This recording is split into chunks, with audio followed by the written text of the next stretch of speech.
Je trouve que ce qui s'est passé est abominable. Absolument, il n'y a pas de nom pour décrire une ignominie pareille. Je suis professeur d'histoire, j'enseigne l'éducation morale et civique. Je travaille sur la liberté d'expression avec mes élèves. Et on est dans un pays qui respecte les libertés.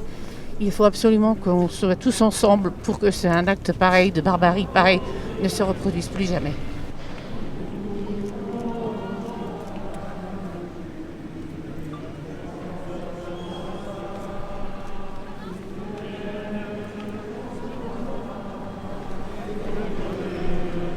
Un choc, vraiment un choc.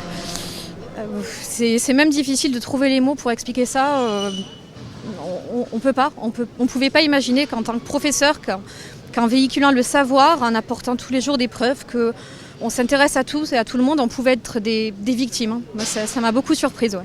Mais ça fait plaisir de voir ce monde autour de nous aussi, de se dire qu'on est nombreux et qu'on va rien lâcher et continuer à enseigner comme on veut, pour former des citoyens qui seront libres de penser par eux-mêmes. Sur ma pancarte, nous avons écrit « L'école pleure, mais n'a pas peur ». Je suis enseignante et malgré le chagrin, malgré l'émotion qui m'étreint depuis 2 jours, là, je me dis non, il faut continuer à aborder ces sujets-là avec les élèves. Moi, je suis enseignante de français en lycée et j'aborde tous les sujets qui sont un peu justement difficiles, comme la tolérance, les intégrismes, même le féminisme. Je leur explique quelle est l'histoire de ces...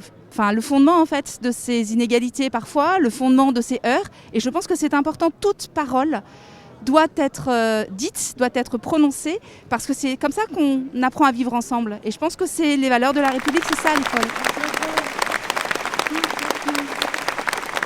Évidemment, on connaît beaucoup d'enseignants, on a plein de collègues, des amis avec qui on était à l'école, etc.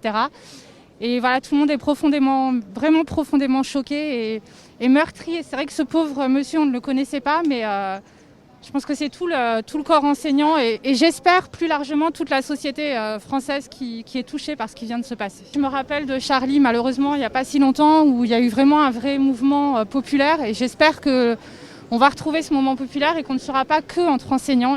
C'est pas normal ce qu'ils ont fait et c'est honteux.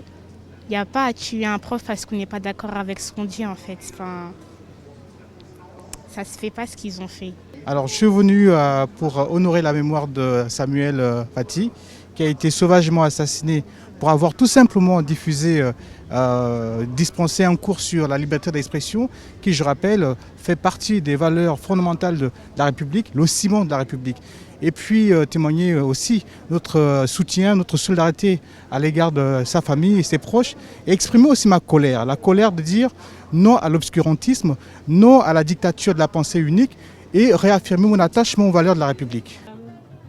Vous m'aurez pas ma haine puisque en fait je pense que la haine est un réflexe qui serait trop facile pour ces gens-là. Je me refuse de les appeler barbares parce que pour moi ce sont des hommes qu'on a endoctrinés avant tout. Des hommes et des femmes qu'on a endoctrinés avant tout. Et pour moi en fait ça leur donnerait une porte de sortie en fait de les sortir de l'humanité. Et ça je le refuse.